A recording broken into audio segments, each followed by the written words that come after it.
C'est Gabon Actu. Tu précises que c'est une conférence de presse. C'est Gabon Actu qui est dans ce live. Mesdames et messieurs de la presse. Ils vont donner le top. Mais Gabon Actu avait déjà donné le top.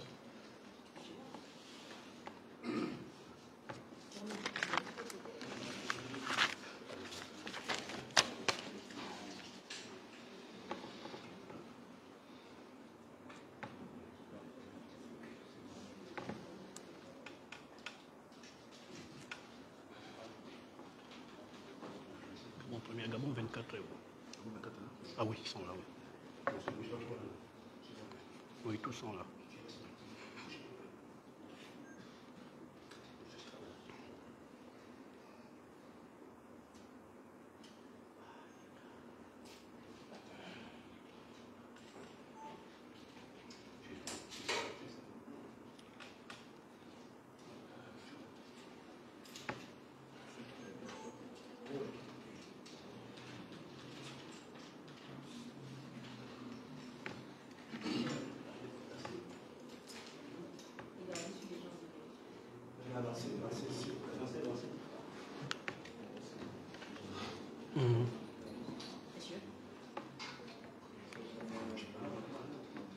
J'espère que tout est OK.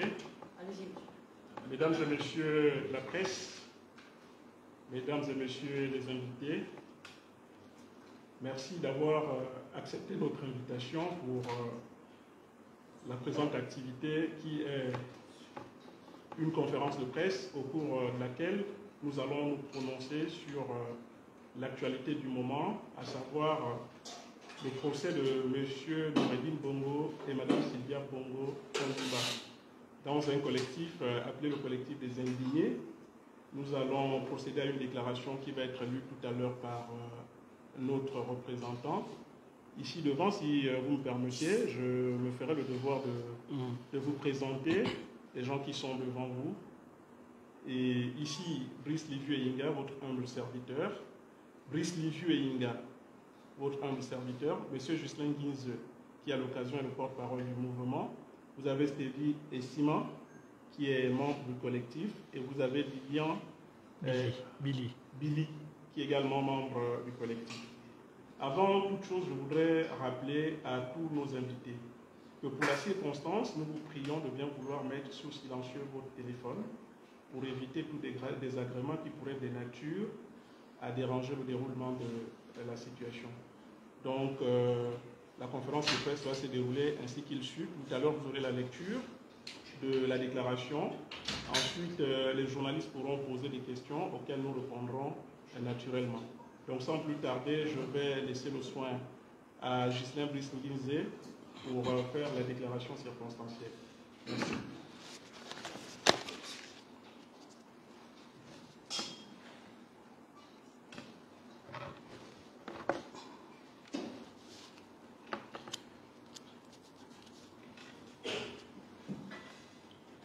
Nous sommes les citoyens indignés. Nous nous prononçons ce jour, vendredi 7 novembre 2025, sur le procès de Sylvia Bongo et Noureddine Bongo. C'est une conférence de presse. À la faveur d'une conférence de presse tenue le 29 octobre 2025, Monsieur le procureur général, près la Cour d'appel judiciaire de Libreville, a annoncé la tenue le 10 novembre 2025 d'une session criminelle spéciale. Au menu de cette actualité judiciaire se trouve l'affaire Sylvia Bongo et Noureddine Bongo. L'annonce de ce procès a révélé dans l'opinion publique un sentiment de soulagement pour des populations en quête de justice.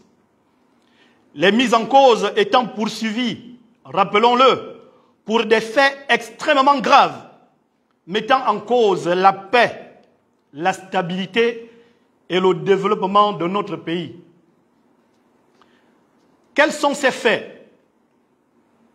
le détournement des deniers publics, faux et usage de faux, corruption active, blanchiment des capitaux, association des malfaiteurs, usurpation des titres, le recel, et j'en passe.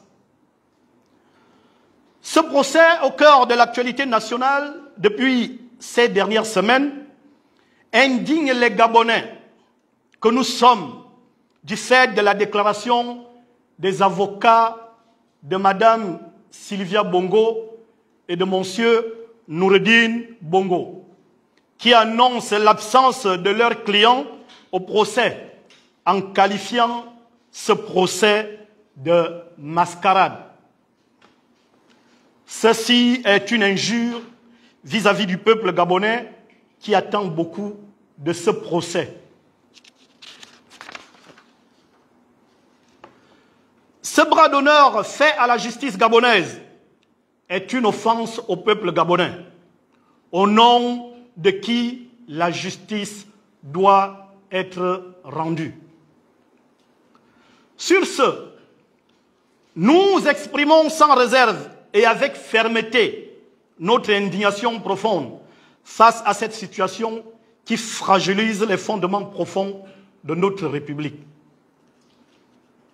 Pour rappel, au lendemain des événements du 30 août 2023, grand fut notre choc de constater l'ampleur de ce qu'on pourrait aisément appeler gangstérisme d'État, organisé autour de l'ex-première dame, Madame Sylvia Bongo, et de son fils, Noureddine Bongo.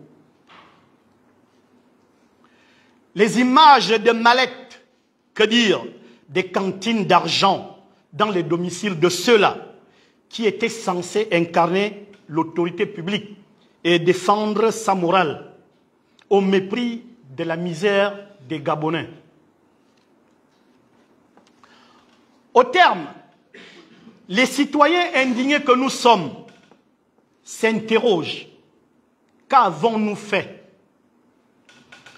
N'avons-nous pas le droit à la manifestation de la vérité sur la gestion de notre pays entre 2018 et 2023? Pendant qu'il réprimait les manifestations sociales des travailleurs qui réclamaient les meilleures conditions de travail et repoussait énergiquement les revendications spontanées et légitimes d'une population désabusée, Sylvia Bongo et Noureddine Bongo, constitués en bourreaux du peuple gabonais, se la coulaient douce avec leurs sbires dans la plus grande indifférence. Nulle prétention pour nous de porter un débat de doctrine juridique ou d'exégèse de notre code de procédure pénale. Le peuple gabonais réclame tout simplement la justice. Une justice qui s'applique à tous. Nous dénonçons les fantasmes du clan Sylvia Bongo, Noureddine Bongo et alliés, prétendument axés sur la question des droits de l'homme. Ces débats furtifs et échappatoires que l'on veut nous imposer est déjà une preuve de culpabilité. Car, dans leur récit fantasmagorique, ils occultent de se prononcer sur les chefs d'accusation qui pèsent contre eux sous voile des pseudo-conditions difficiles d'incarcération. Il n'y a pas au Gabon une prison pour les riches et une autre pour les pauvres, autant pour moi. Rappelons à la mémoire de ces derniers que la justice, contrairement à leur époque, n'est pas utilisée comme un instrument de répression sociale au détriment des élites de toutes les voix discordantes. Comble du cynisme, Sylvia Bongo et Noureddine Bongo nous parlent des droits de l'homme et des conditions difficiles d'incarcération, lorsqu'elle-même, Sylvia Bongo, mise au devant de la cruauté humaine la plus absolue, n'a pas été capable de reconnaître Brice Lacruche à Lianga après plusieurs années d'incarcération. Ce dernier, pourtant à l'époque proche de leur famille. Combien de vies brisées, combien de familles éplorées, avec un tissu social en crise profonde, manifesté par des Gabonais indignés, des incarcérations sans procès des fils et filles de la nation sans couvert de la fallacieuse opération Scorpion. Un scorpion généré, élevé et dressé contre l'élite gabonaise. Face à la souffrance occasionnée par ce scorpion venimeux contre les Gabonais, qu'il nous soit permis de dire avec Nietzsche, ce qui soulève l'indignation face à la souffrance vécue, ce n'est pas la souffrance en elle-même, mais son absurdité. Enfin, nous invitons l'ensemble des citoyens indignés à challenger ces perfides trompeurs sur leurs outils de communication choisis, à savoir les réseaux sociaux. Quelle curiosité pour des personnalités qui ont joué pendant plusieurs années un rôle de premier plan dans la gouvernance de notre pays, de reprendre aussi légèrement dans les réseaux sociaux des sujets qui requièrent lucidité et sobriété.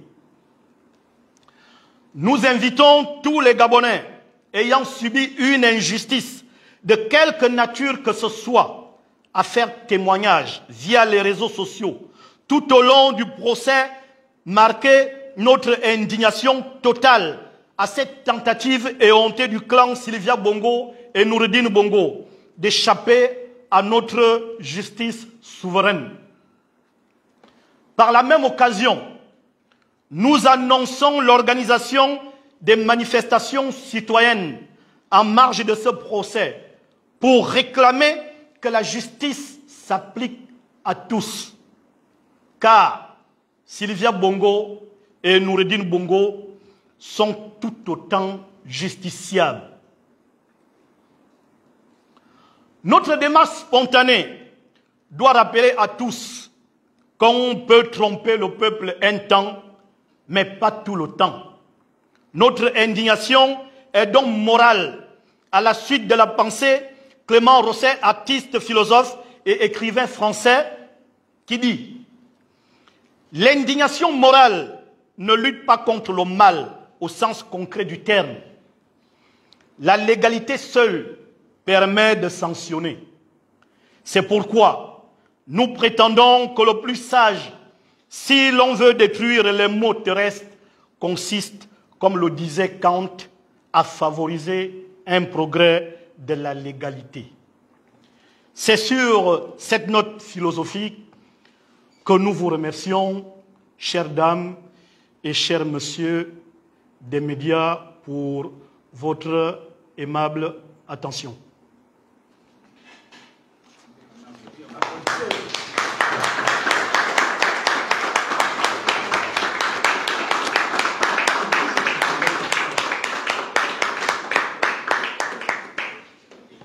On ne bouge pas. Ok, merci.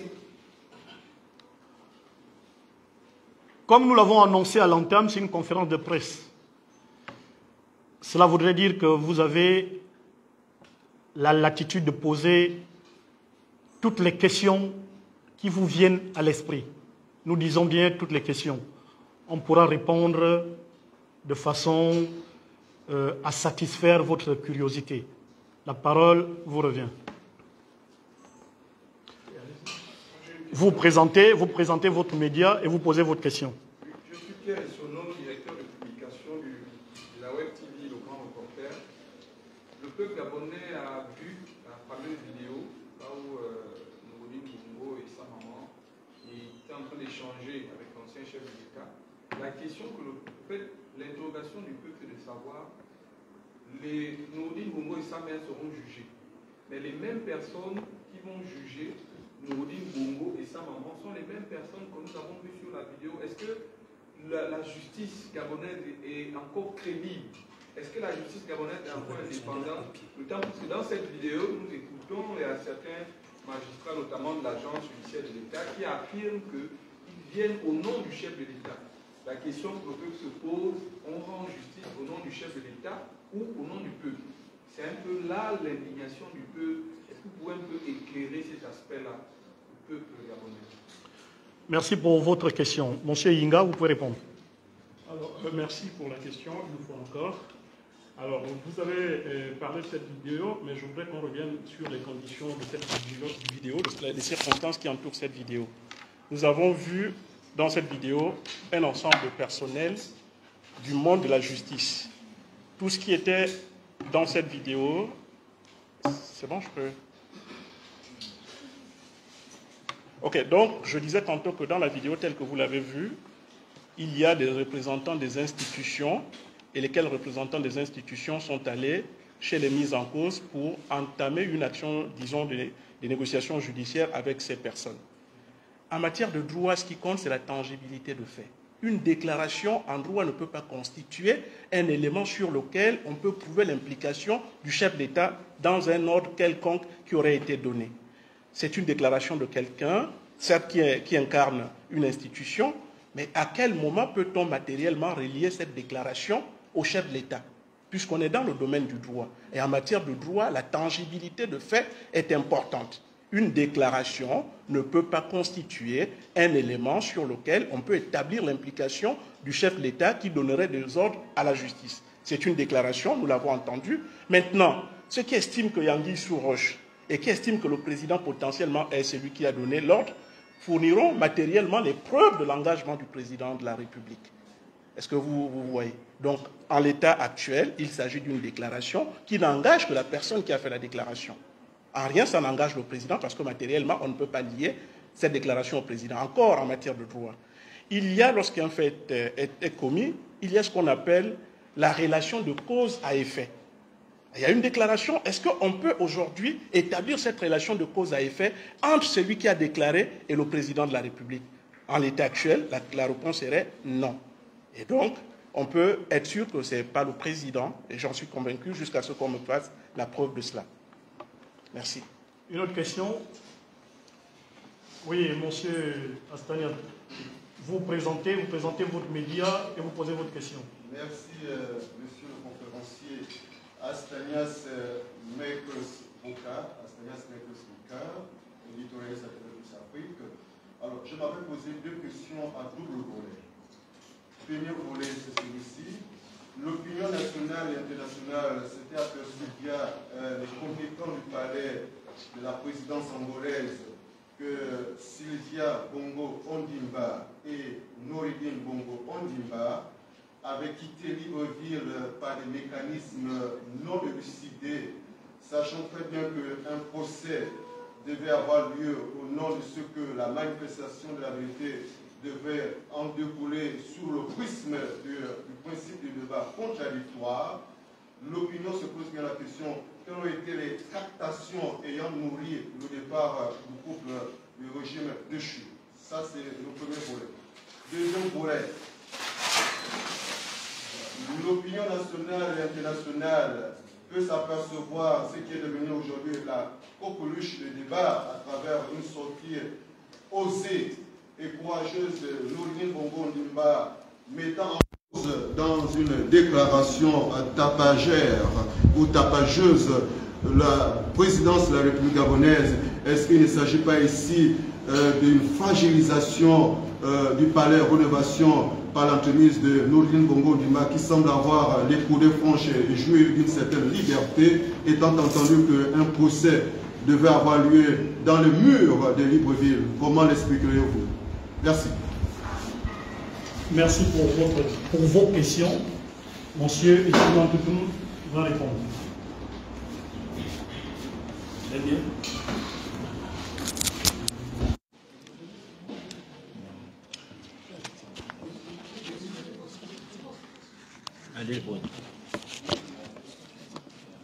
Très bien.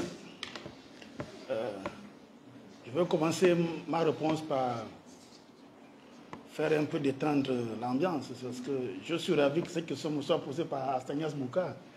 Ça semble nous ramener à nos vieux débats contradictoires sur les plateaux de télévision gabonaises. Non, mais pour parler plus sérieusement, votre question a deux volets, effectivement. Et le premier volet, c'est la question relative à l'intervention de l'Union africaine sur le départ hors du territoire national de la famille Bongo, notamment l'ancien chef de l'État et sa femme et son fils. La question que les Gabonais se posent et que vous avez fort pertinemment relayée, c'est de savoir pourquoi l'Union africaine intervient-elle sur une question qui est pendante devant les juridictions gabonaises. Est-ce là une violation flagrante de notre souveraineté judiciaire? Voilà la question reformulée et la pertinence de cette question-là. Il faut dire qu'en droit, avant un procès, il y a le principe de la présomption d'innocence. Ça veut dire que, avant que vous ne soyez jugé, vous bénéficiez de ce principe de la présomption d'innocence. Mieux, en droit, l'accusation est une exception.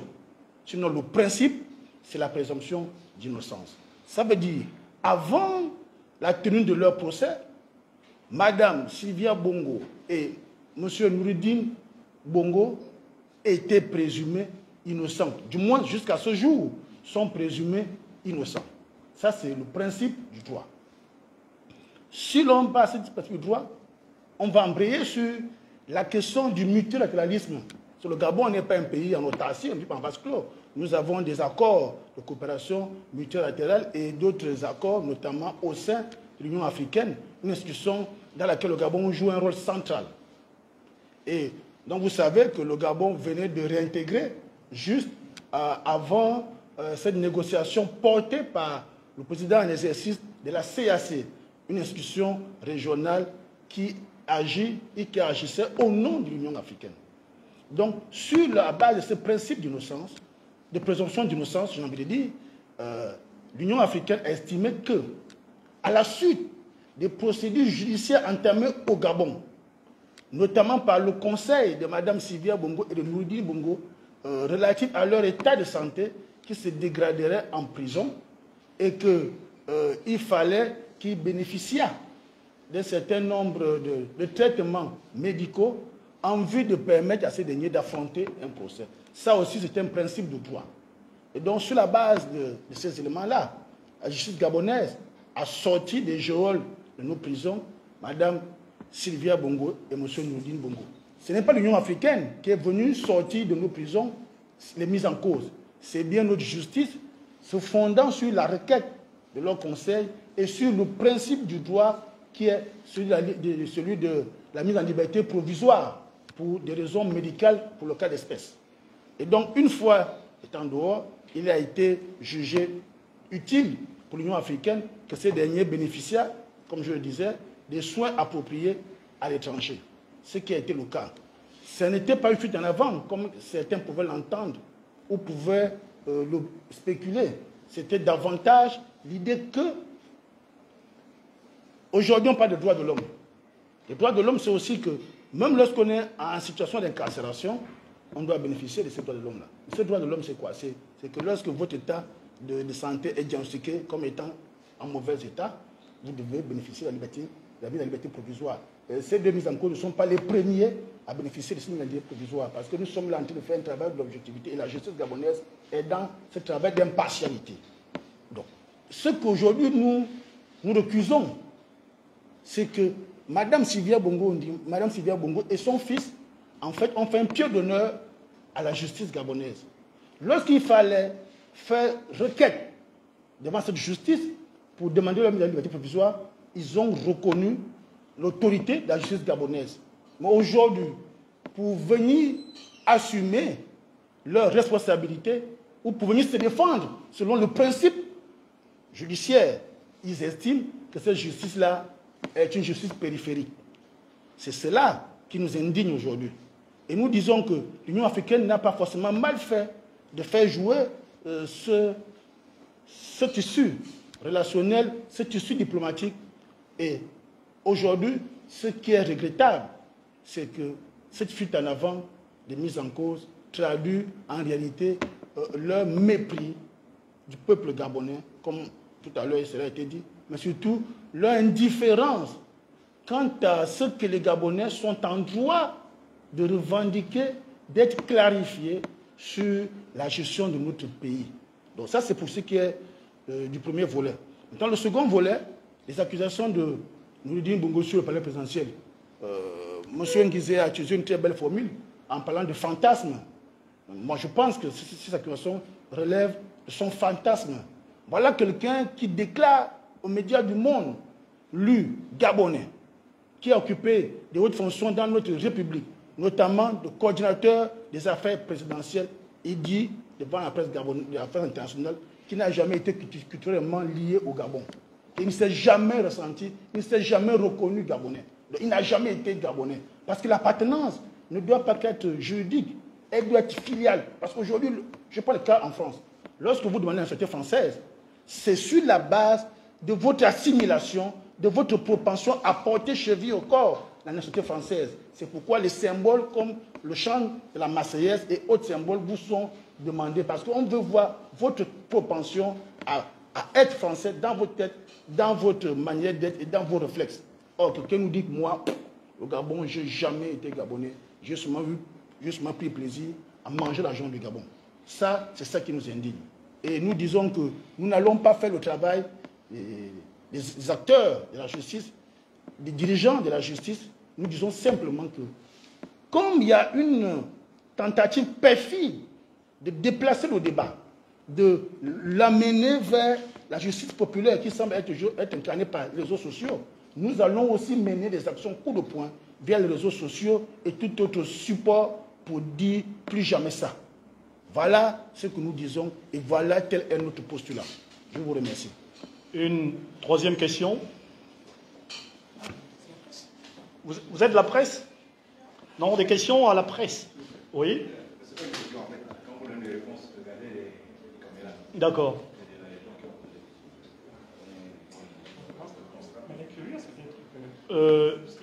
Une question. On ne vous étouffe pas. Allez-y. Allez-y. Présentez-vous, vous posez votre question.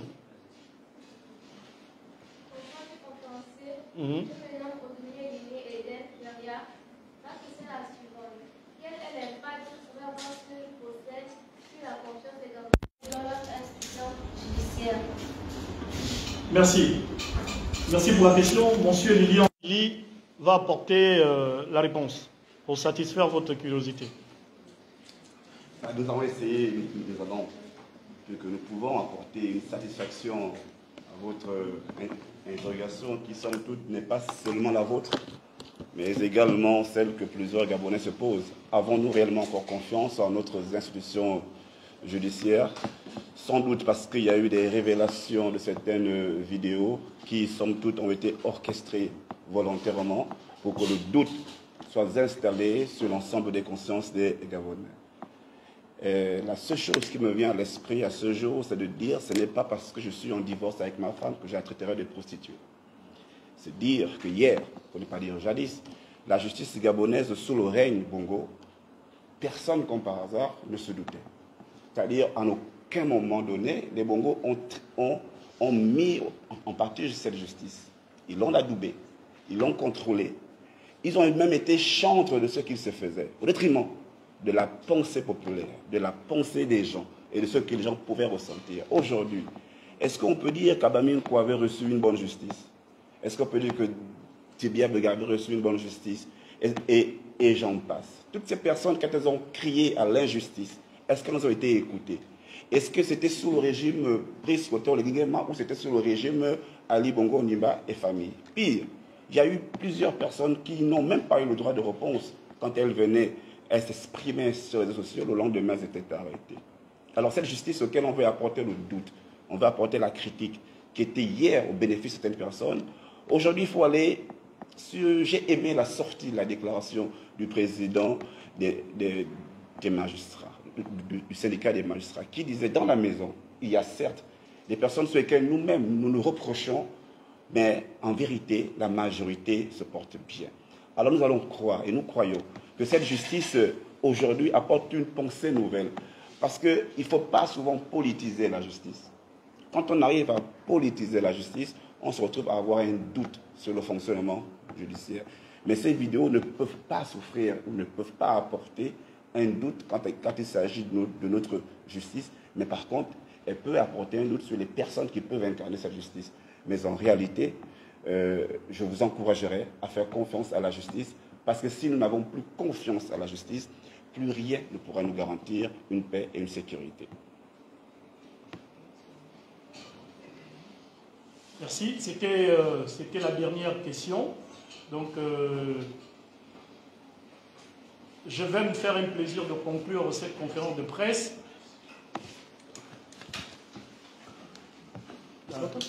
La banderole. On va pas laisser occulter. C'est pas grave. Ils ont déjà l'image.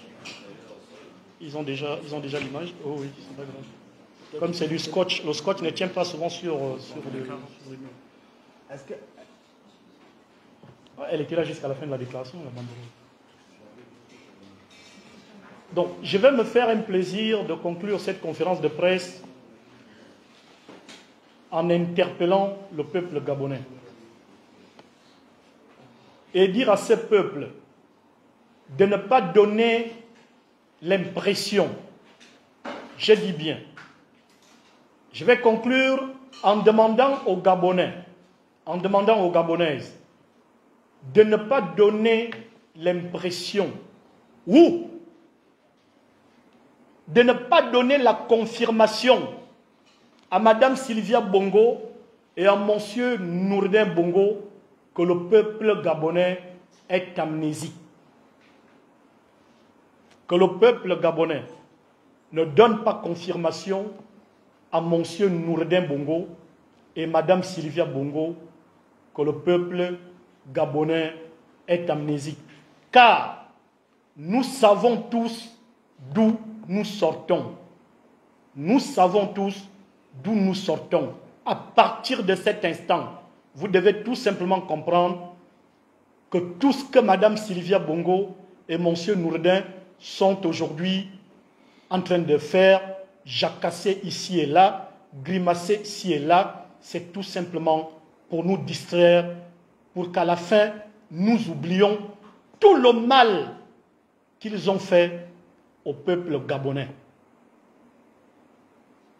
Et à la fin, posons-nous la question de savoir, quand quelqu'un nous avait dit, pendant 5 ans, je ne gérais pas le pays, je ne savais pas où j'étais. Une fois on aura réponse à cette question, on pourra commencer à accorder l'importance à ce qui se dit ici et là.